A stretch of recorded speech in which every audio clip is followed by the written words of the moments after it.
Hey, Diana, did you know that taking time off can actually make you money? Mark, that's the dumbest thing you've ever said. Ladies and gentlemen, jurists and just curious, welcome to the Successful Barrister podcast. Here you'll learn about marketing, management, and life skills for lawyers that probably won't get you disbarred. Hosted by Mark Whitehead, a seasoned lawyer who remembers when fax machines were cutting edge, and Diana Berry, attorney, COO, and the brains behind the scenes. Together, they are the legal world's most dynamic duo since statutes met regulations. So if you're looking to build a practice, not a prison, you're in the right place. Welcome to the Successful Barrister, where legal legends are made.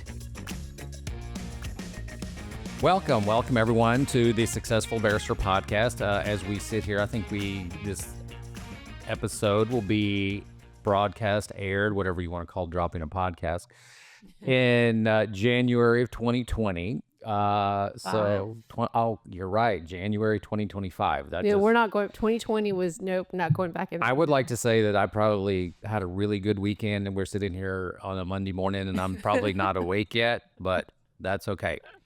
Anyway, welcome to the Successful Barrister podcast, the podcast for lawyers about marketing, management, and life skills that probably won't get you disbarred. I'm Mark Whitehead, and I'm along here with my co-host, Diana Berry. Hey, Diana, what's up? Hey, Mark. I am excited. We're pushed towards the end of the year, and I do better with sprints. Marathons are harder for me, so I like it. All right. So today we are going to do a recap of the Atticus Summit that we just got back from a couple of weeks ago. And really, this is the first time that we've had a chance to reconvene and kind of discuss what was going on. So just, Diana, what the hell is the Atticus Summit? That's a great question, Mark. So it's held at the end of the year. So Atticus, we participate in Atticus in the DYM, Dominate Your Market Group, and they meet quarterly. And this is the fourth quarter meeting, which is where they bring all the Atticusans together in Orlando for 1.5 days. It was probably a good 2 days. Good 2 days. Especially if you show up the day before to go to happy hour, which of course you should, because it's a great networking event. So there's about 400 Atticusans in the room. Yep. And they kind of have a mixture of keynote speakers and more practical-based speakers, some of which I'm sure they're paying speaker fees to, and some of them are just Atticus members that are sharing their best stuff. And I'm guessing they don't get paid. I didn't get paid when I presented. But that's okay. You're not bitter. I'm not bitter about that. So it differs because I think the first 3 of the year, they tend to be more on how to really work on your practice. If I were to talk, we talked a lot about the 100,000 challenge this year. And we talked about fees and all that stuff this year. So I think the tagline that Atticus is currently working with is great practice, great life. And so the other 3, I'd say, focus on the great practice, whereas Summit really is on the great life part. Yes. You agree? I agree. I agree totally. So backing up just a little bit for those who are not aware. So Atticus is a lawyer coaching company that's over 30 years old, one of the first lawyer coaching companies in that space. And how long have you been? I've probably been a member 15 years or so. Wow. I've probably been exposed to it for the last 20 years. It's run by Mark Powers, and quick shout out to Mark Powers. Mark Powers is recovering from cancer and was not with us last year. Whenever you're doing the chemo and all that stuff, you're a little bit, under the weather and you're susceptible, and you're not supposed to expose, you're immunocompromised. So he couldn't really participate last year. So this was his first meeting back. It was good to see him. And he was hugging everybody, and he gave the initial presentation. And I think that was one of the highlights of the whole thing, was just to see Mark was back. Yeah. And he was looking great, and he was talking about playing golf, and he was sitting there drinking scotch with us and all of that fun stuff, just like good old Mark Powers used to do. So we were very happy to have him back. It's a good story. It is a great story, great story. One of the key things that he said, and I hadn't thought about this before, he goes, how did he phrase it? I actually wrote it down. You need to establish a reserve of health for those times when you need it. So Marc has always been, a health advocate, and has always talked about, he's older, he's 65-ish, I think, but working out, building out up that health reserve, because eventually some bug is going to get you, some life event is going to get you. And those that are healthy when that happens are able to weather that storm. Whereas those, especially when you get into your older years, that are really not in the best shape, sometimes don't survive it. No.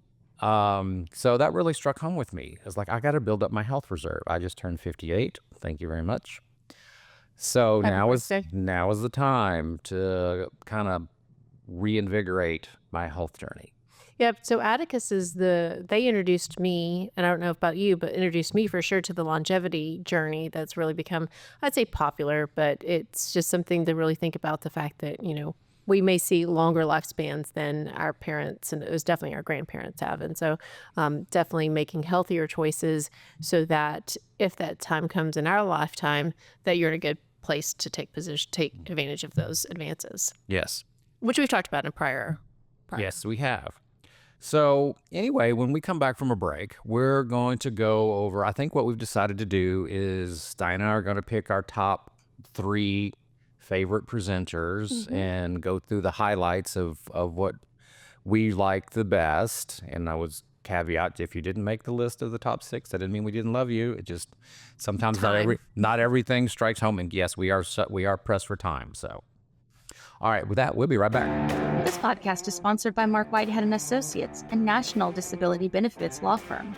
Marc Whitehead runs a firm of over 60 dedicated people whose mission is to make a difference in the lives of our injured and disabled clients.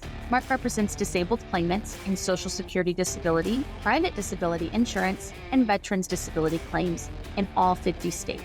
Marc Whitehead is double board certified in both Social Security disability law and personal injury trial law. Marc has litigated disability cases in over 40 states and counting, and can help your clients too. Stop throwing your phone calls away. Call Marc Whitehead at 701-VIP-LEAD. That's 701-VIP-LEAD. Or visit our website at disabilitydenials.com. Referral fees are paid in all jurisdictions where it is permitted. Refer us your disability cases today and know that your clients will be in good hands. All right, so ladies first. So The pressure. I know the pressure's on you. So Diana, give us your best shot. Who is your first up from the Atticus Summit that really made an impression with you? I'm going to go with Colleen Goldenfarb. Colleen Goldenfarb presented Why Does Work Get the Best of You and Your Loved Ones Get the Rest of You? So Colleen was just massively impressive. Obviously, I say obviously, that's probably not, but she's Craig Goldenfarb's wife, and we've spoken about Craig on here, one of our favorites. Craig, one of our Atticusins. Actually, he's the one who coined the term Atticusin. And he's one of our favorites.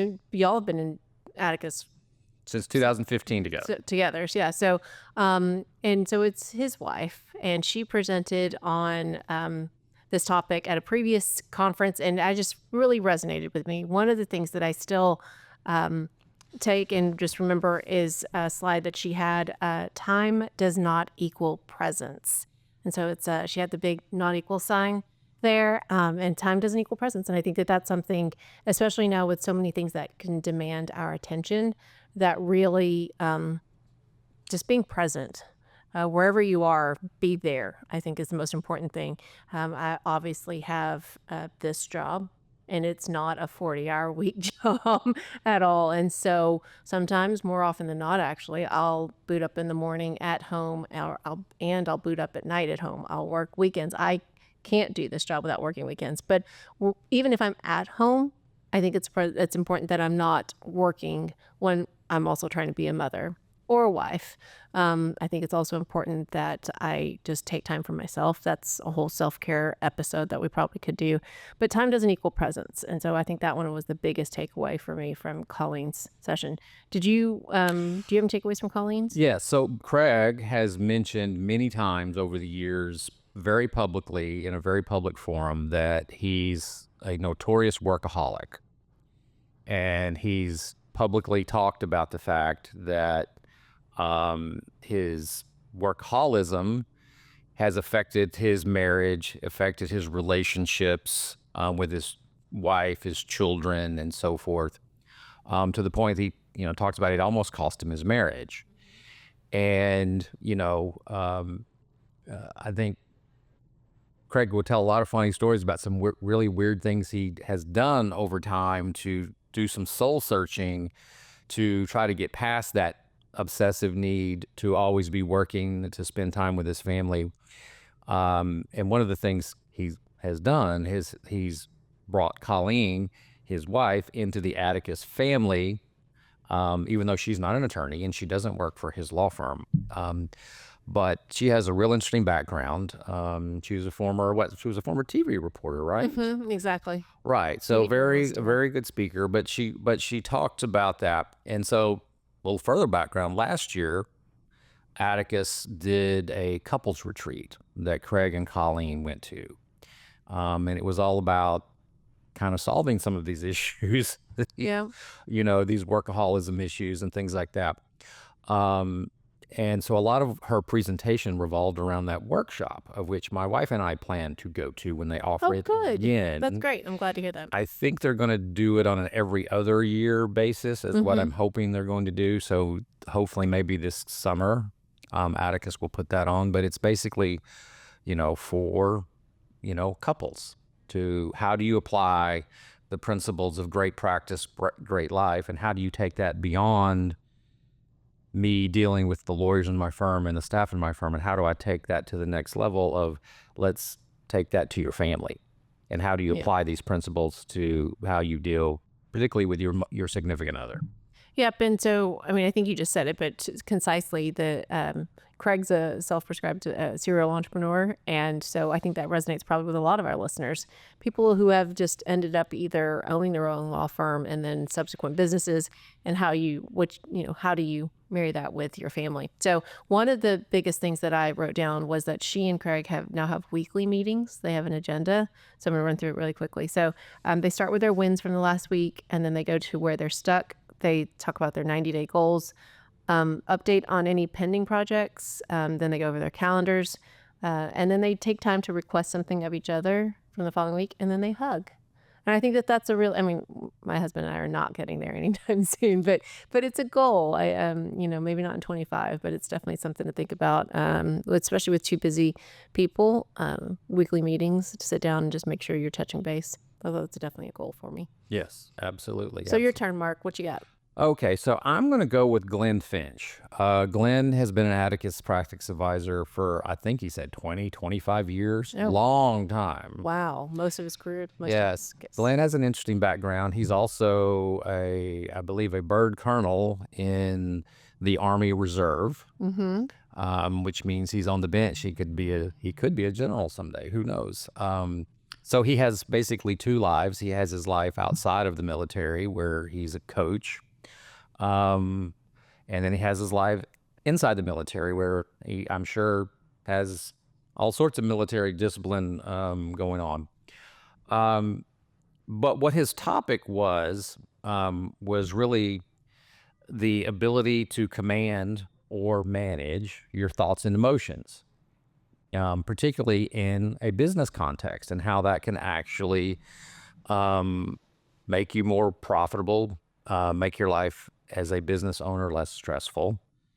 His basic thesis was that emotional intelligence can make you money.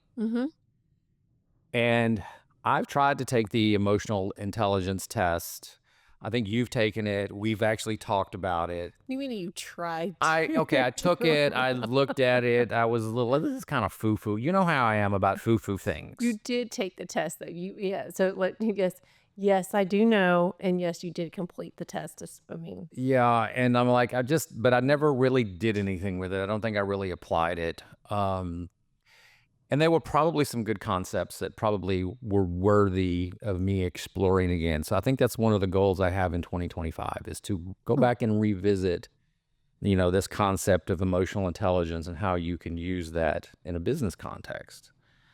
So here are a couple of points he made. He had better client relationships equal more business. Mm-hmm.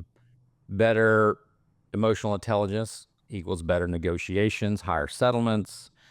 He talked about how emotional intelligence can help you with your leadership team, managing your leadership team, to where they can have greater influence and actually greater influence over your revenue. So he's basically talking about,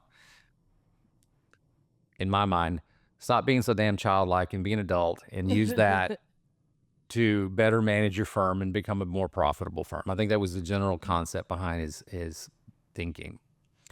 But anyway, I always like hearing Glen speak, and I think this next year we're actually going to be in his group, at least for a little bit. We haven't quite got there yet, but I think that may be where we're going. So I'm looking forward to spending more time with Glen this year. What do you think about Glen? I really liked it. So he approached it from, I think, I'd say a psychology perspective, talking about neurons and synapses and all the brain development of it all. And I'm not going to even try and summarize that because I'd definitely mess it up. But I appreciated the science behind why I think it would be a fair summary to say it is easier for women to do the active listening and those types of things, whereas for men, it's not necessarily even just neurologically it's something you'll have to work on. So that Hopefully I'm not messing that up. Yeah, he gave 3 tips, and the first one is what you just said: practice active listening. My wife has said this for years. She goes, "You listen to what I'm saying, but you're not hearing what I'm saying." I like that. I'm going to take that. I know. I hate that. She nails me with that all the time. She'll talk to me, and I'm sitting there watching the news, and she'll go, "You're not listening to the thing I said," and I can repeat back verbatim what she said. Yeah, but did it really sink in? No. I don't know. Well, I'm listening to. I think you just proved your point. I'm listening to Anderson Cooper. Anderson's got my attention at the moment. So, active listening is important. Active listening. He talked about reflect and regulate. Okay, I know what the first part is. Reflect. In other words, think about it. Let it sink in. Let it, kind of like an LP record. Let the grooves start grooving. To regulate, I'm not quite sure I'm quite fully found out what he was talking about there. I guess I don't know. Tell me what he meant. Oh, I don't know. But what it meant to me was respond, don't react. It's the reaction is that sharp, immediate response. Whereas the response is what happens after you reflect and you're really thinking, okay, this is what maybe triggered me. And this is what's really going on behind the scenes. And as everyone in this firm knows, maybe I'm just hungry. Yeah. Maybe I just need to eat. I would say respond with a goal or outcome in mind. Yep. No, okay, absolutely. as opposed to just reacting randomly. So if you respond with a goal or outcome in mind, like, okay, somebody's upset but don't just react to it. Respond in a way that gets you where you want to be, which is you want to calm that person down and get to the root of the problem. So, the third one was practice empathy by asking more questions, which he kind of related to the growth mindset philosophy that we have been studying in Atticus for a while. But I like that. Ask more questions. Number one, people love to talk about themselves. So how do you get them to open up? Ask them questions. And I think that actually made it into one of our leadership's 10 healthy rules of rumbling was to engage in a dialogue. By asking questions, you're inherently engaging in a dialogue, not a monologue of just this is what I think and what I want and what I hope. So is it my turn again? In that regard, I'm going to ask you this question. Uh-oh. What's your next one? Oh, mine. Oh, thank you for the question. See, Mark. I'm just tossing to you. I appreciate that.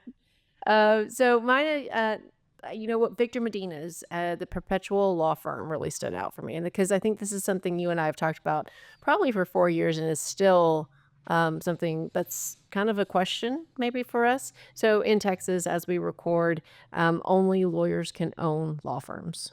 Did I say that correctly? Yes, you did. So only lawyers can own law firms. And so it inevitably at some point, law firm owners, who I suspect to be the majority of our listenership, you encounter the problem of how you either sell your law firm or what do you do with your law firm. It is an asset and usually a significant asset of your personal individual wealth. So how do you sell your law firm? And that's hard, especially because you have a limited pool of buyers. With limited finances. Exactly. And which is, you're exactly what you talked about.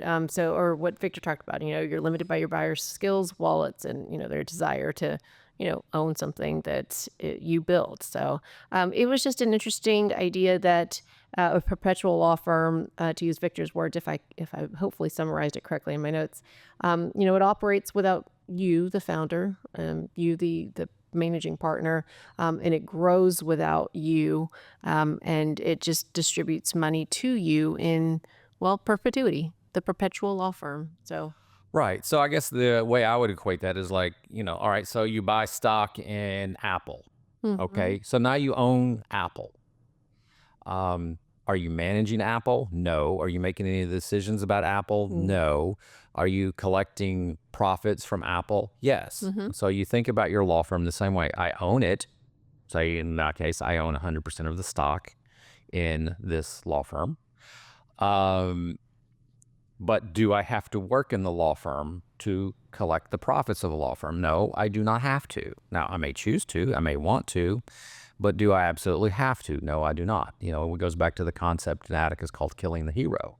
Yep. Which is if you eliminate all of my primary functions within the firm, that doesn't change anything. I'm still the owner of the firm. I still own it. Yep. The exile factor. So why would I retire? Why, or more importantly, why would I want to sell the business, at least while I'm somewhat competent?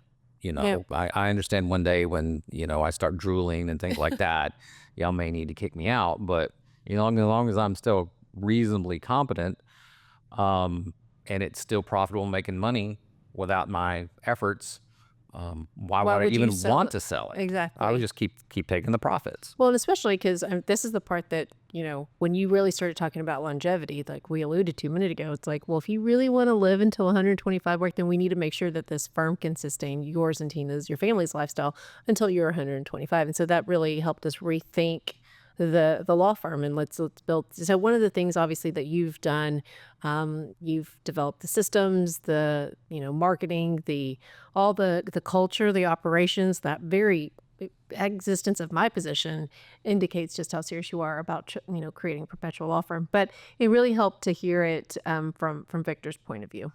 So I really liked it. So what do you got? What's your next favorite? So I'm going to go with Jennifer Felton, who is one of our Atticusins. And she was talking about how she built a great practice and a great life. And the first thing out is she took control of her health. And she showed before and after pictures. She's lost 80 pounds over the last year and a half, 2 years. I'm not quite sure exactly when the start date was of that journey, but so that was the first thing she related. So I was, I was perking up because I'm all about that. I'm trying to get healthier as I get older, as opposed to the opposite of that. But she made this statement: greatness lies at the intersection of certain key factors. And those factors she laid out were passion, skill, and monetization. So I've heard this a lot, and I've always thought this was bullshit, which is follow your passions and you'll get wealthy. No. Yeah. I mean, I've got a lot of passions. I mean, I have a passion for golf. Is that going to make me wealthy? No. Trust me, I played Sunday. Not anywhere in the ballpark. Because number one, I don't have the skill. Okay. And without the passion and the skill, I can't figure out how to monetize it. So let's be real here. What do you have the skill at that you can monetize? And then your passion can become building a great company around that. But without the skill and without the monetization of it, passions are just hobbies, honestly. Now, I know a lot of people might disagree with that and have a different take on it. And I think it was, who was it that said this? The guy who wrote the 4-Hour Workweek. I'm blanking real quickly. But I think it was him that basically was the first person I ever read that kind of poo-pooed the ideal of, quote unquote, follow your passion. Now, you have to be able to monetize it. How can you make money? There's a ton of businesses out there that make very mundane products that nobody's passionate about. You can't get real fired up about it, but they're important products and you can make money doing it. So the passion is building that business about that you can monetize. You know, it was a movie a long time ago. I saw this guy. He made coat hangers for a living, and people were like, that sounds boring. He goes, yeah, but I just cornered the Chinese market and I just sold 2 billion coat hangers. Okay. Wow. So yes, not an exciting thing, but he's able to monetize it. So that was the first thing she talked about. You know, and to kind of take the passion, skill, and monetization to the next level, she's talked about you need to be proactive. You need connectivity with people that you're dealing with, and you need positivity. And she gave this one little hint that I have now done. She goes, get on Facebook every morning and say happy birthday to everybody. It's just a simple little thing to do. I never thought about it. I knew I got them every, once a year. My birthday would roll around. Like people I hadn't seen or heard from in forever, or happy birthday to me. Like I knew that Facebook would do that. But I just never thought about it. So every morning now, as I'm drinking my coffee, waiting on my kid to get ready to go to school, I pop open the Facebook and it gives me all the birthdays. Interesting. And I try to personalize them because you can give an automated message, but I try to come up with something personal about them. Oh, that's cool. To say happy birthday to everybody. It's a simple thing, but it kind of makes me feel good. People respond to me. But I thought she was, number one, her weight loss journey was very motivational, but just the way she talked about how greatness lies at the intersection, of monetization skills and passion. I thought just pulling that together actually made it kind of crystal clear in my head. Very cool. Well, thank you for that summary. I unfortunately had to step out for that one. That's right. You bailed on that one. I did not bail. I had to take a call with, anyway, I had to take a call. So I appreciated that summary. You can go back and listen. The recordings are available. Exactly. No, that's a good thing. I'm going to do that. So in our remaining time, Your last one, yes. I forgot to throw to you. I'm so sorry. No, you're good. I was hoping you remembered how to say Max's last name. Max Lugavere? Does that sound good? I don't know. Well, Max spoke on unlocking your brain's potential, optimal performance, and well-being. He's the host of a Genius Life podcast, and he just, I believe, made a movie about his journey. His mom suffered from Alzheimer's and passed, and just all the things and how that's affected his life. And it was just a fascinating story. He's obviously a great speaker, but just talked a lot about, just gave real good actionable tips is what I thought. You and I have talked about the importance of protein on this podcast a lot. And I mean, it's honestly something we talk about often. It's not just for the podcast or for purposes of listenership, but, he talked about, just the importance of protein and just the different things you can do overall to affect whether or not you can get Alzheimer's. I think, is that the best way to put that? I think his mother had dementia. I'm not sure it was quite Alzheimer's. Okay. It was something ultimately that caused Alzheimer's. Yeah, exactly. Ultimately caused dementia. Yeah, but there's some things you can do to prevent dementia, and am I saying that correctly? Yes, absolutely. So I think that's what his presentation was about. But it was really cool. And I think actually we ended up talking about it, and I didn't realize this wasn't obvious to everyone, but he said you shop the perimeter of the grocery store thing. I did not know this. This was shocking to me. And so his basic premise is you should eat fresh fruits, vegetable, and meats. Protein. Eat whole foods. Eat whole foods. And he basically put up a slide and showed the diagram. Every grocery store is designed the exact same way. On the perimeter, all around the store, are the fresh fruits, vegetables, and meats. In other words, the refrigerated section. Exactly. That's where all the fresh food is, the food you should be eating. All the processed food that you're not supposed to be eating is in the middle of the grocery store, up and down the aisles. Never freaking occurred to me. That was like, oh my God, that was sort of like a game changer. And I went back and told my wife, yeah, you idiot, you didn't know that? Like, no, I didn't know that. Nobody ever told me. Yeah, so it was cool to hear that stuff. The stuff that I think that both of us didn't know, though, the dry cleaning. You should just be careful with where you get your clothes dry cleaned because of the chemicals. I think recently, actually, Water quality was another one. Yeah, post Summit though, I think the EPA's banned chemicals in the dry cleaning, the PFAS or something in the chemicals. So I think that's definitely that. It's good to see that we're taking action on those things. But I had never thought, oh, my regular dry cleaning bill, the thing that I thought was saving me time by not, having to press my own clothes, that could actually be harmful to my health. And so that was great. You said air quality. Right. Yeah. Air quality. So as an aside, go to Netflix. There's a movie out called Dark Waters with Mark Ruffalo. If I'm saying, Ruffalo? You know who I'm talking about. I do. He's the Hulk. He's the Hulk.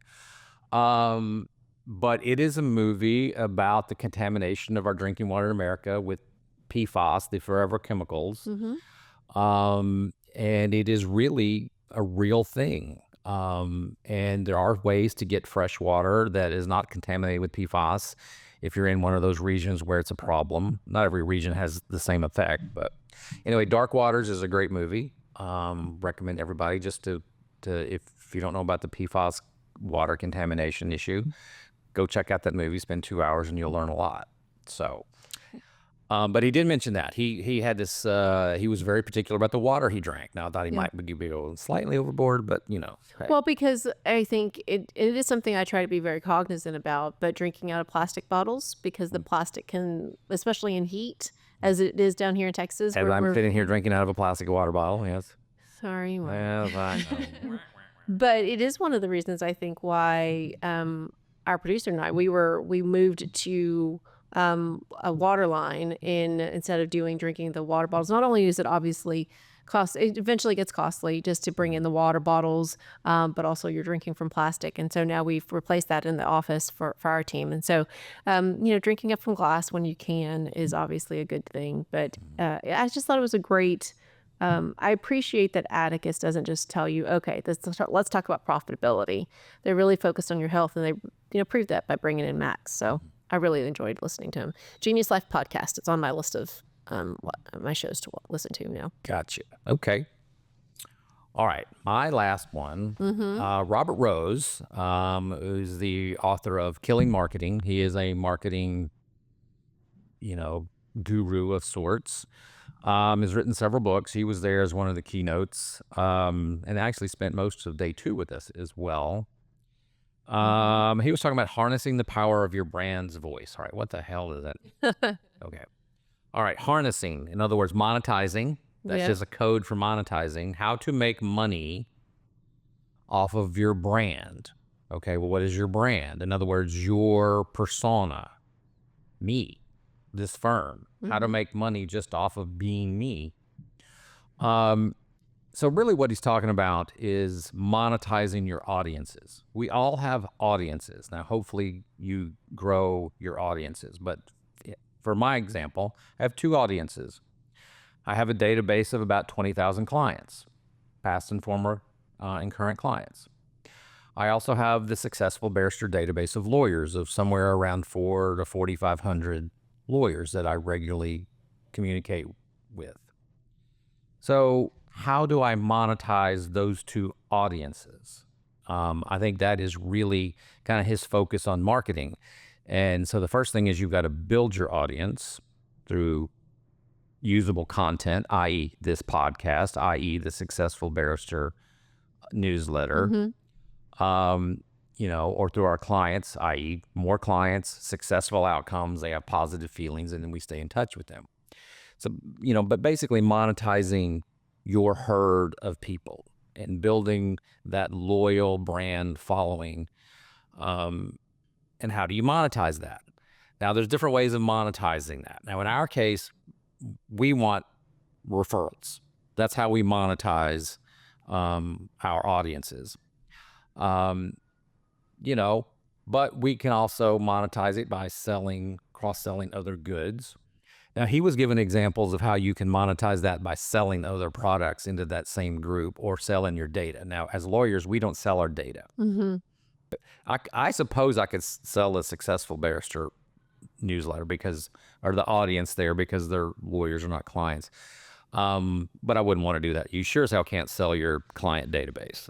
I'm certain there's a million felonies you'd be committing in DRs you'd be violating if you did that. But he was given examples of different companies that actually do that sort of thing. And he talked about different types of audiences. You have your paid audience that you pay to get in front of, say, running a TV campaign. You have your owned audience, which is like your website. Then you have an earned audience, say press releases or news stories or things like that. And then finally, you have rented audiences, your social media platform. This was something that I didn't think about, which is kind of startling, especially if you use social media a lot to market yourself, is you don't own your social media platform. You are simply renting it from the social media provider, Facebook, Instagram, whomever. And they can kick your ass off at any time for any reason. And all of a sudden, it's gone. Same thing with Google My Business, your Google My Business profile that everybody should be claiming. Like we're number one in Houston, Texas on the Google My Business profile, on the map pack, the 3-pack. I don't own that. I am there simply because Google presently allows me to be there, and Google could kick me off at any point. And that would not be very pleasant because we rely on that a lot. So, he talks about all of these 3 audiences and whether you own them, you rent them, and so forth. But how do you grow those audiences? And then ultimately, how do you monetize those audiences? So I thought that was he did a presentation on day 1, and then he spent 3 hours with us on day 2. So much impressed with him that we are actually hiring him to come in and work with us as a consultant. I think our first meeting with him is next week, right before Christmas, although I know y'all are all listening to this in January 2025. But I'm getting kind of stoked about it, get some new ideas, some new blood into the system. We'll see how it works out. All right. Look forward to hearing more about it. The one thing I will say that stood out to me, he's very impressive. It's the second time we've heard him speak. He was at a couple of summits ago as well. Very impressive. He introduced me to the term zero-click search. Do you remember him talking about that? I did. I don't remember what that means. What does that mean? It means that now when you type in a search, anything into Google, you may not actually click on a link to get the answer because AI is going to populate, or it's going to suggest an answer for you. And you're not going to, it's a zero click. I mean, you're never going to click, and you've searched and you've gotten your answer. And what the future of that means, because eventually, to use his words, Google will figure out a way to monetize that. Once it becomes reliable, and it's really improved. They'll start now adding links. Oh, perfect example. This morning, I was telling you the story. I went out to start my Mustang. I was going to drive my Mustang today, and the battery was dead, and I'd already put my briefcase in the trunk. Well, so I go to open the trunk. I can't open the trunk because there's no power. There's no juice. Yeah. I open my phone. I dictate into my phone, how do you open the trunk when you have a dead battery on a 2015 Mustang? And it gave me an AI answer immediately. So you didn't click on a YouTube video or I didn't click on anything. Didn't click on a thing. It just gave me an answer. Now, that answer was wrong, but, or actually I couldn't figure it out. Might have been user error. So what it actually did is that you have to take the key in your key fob out, and there's a special place in the back underneath the back seat, which if you know a Mustang, you can't get into the back, especially a guy my size. I can't get in the back seat of my Mustang and find this thing. Like, I finally said, screw this. But point is, zero-click search. Zero-click search. And and one day Google will be monetizing that. Obviously, they monetize everything. So, but I thought that was a very cool term. So, not sure how we're going to get into the zero-click search results, but we'll figure that out then. All right. So with that, we're going to take our final break, and then when we come back, we're going to give you our final thoughts and maybe how you can get involved in the Atticus Summit. I'm Mark Whitehead, a lawyer, entrepreneur, and business coach. Thanks so much for tuning into the Successful Barrister podcast. We have a blast creating it, and I hope you find it helpful. If our chats have sparked your interest, I'd love to hear from you. Shoot me an email at mark@markwhitehead.com. That's Mark spelled with a C. Enjoying the Successful Barrister newsletter. Even better, let's hop on a call. I'd love to chat about how we can collaborate, share ideas, or just catch up. In our final segment, we're just going to talk a little bit. I work for Atticus. I am a spokesperson for Atticus. And obviously encourage any lawyer out there who wants to learn how to grow a great practice and have a great life, that Atticus is a good place to start. Been there for 15 years. I give them lots of credit for being able to build the practice that I have. When you joined us 4 years ago, the first thing I said was, you have to come to Atticus with me. Yep. And one of the first things I did was an Atticus W revenue session. Yes. And back when we were still doing them virtually during the middle of the pandemic. Yep. Yes, we were sitting in the conference room doing that. So first of all, just go to atticusonline.com. If you want to just dig around a little bit, see what they've got. They've got individual coaching, which we have done in the past. They have group quarterly meetings, which is a separate program, and they have them at different levels. There's the practice growth program, which is for people more in the beginning stages, and I think they teach the 4 pillars about cash flow and profitability, marketing, staffing and building all-star staffs, and then time management, time and focus management. So those are the 4 basic pillars of the PGP program. And then when you get to the DYM program, which I think they're actually going to rename this year. We have a call tomorrow. We have a call this in the next couple of days where they're going to reorientate us on how the top level program is working. But the basic premise behind DYM is kill the hero. In other words, build a practice that doesn't revolve around you, the owner, so you can live the life that you want to live. So, and it's probably a little more in-depth and complicated than that, but I don't want to go into it in too great a detail. But if anybody wants to talk about it, I would be happy to talk to them about it. Denise over at Atticus, who is their client relations person, frequently calls me up like, hey, Mark, I have this person who's interested in Atticus, and I've given, she's given them the sales spiel, but they want to really talk to a member. So I will frequently do calls, with people that are interested in Atticus, and I kind of give them sort of the insider's take of what it's all about. So I will make that offer to all of you out there. So if you want to talk anything about Atticus, learn more about it, send me an email at mark@markwhitehead.com. Mark is spelled with a C.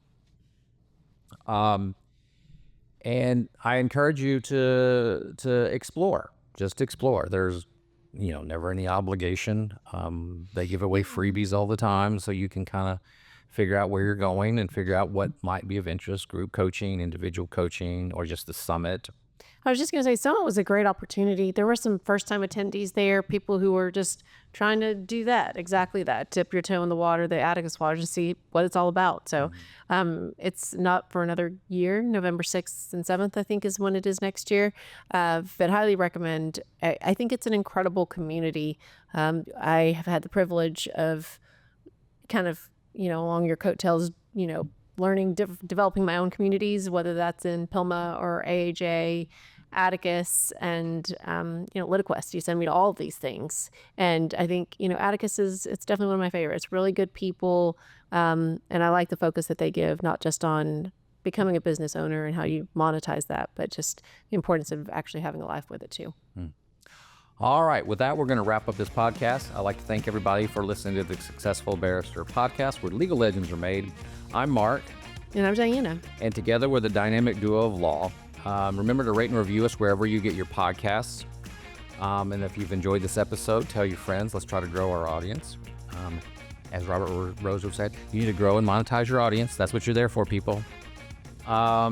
Visit the website at successfulbarrister.com, and be sure to visit our sponsor, Mark Whitehead & Associates, a national disability law firm, at disabilitydenials.com. And with that, we're out of here. Bye.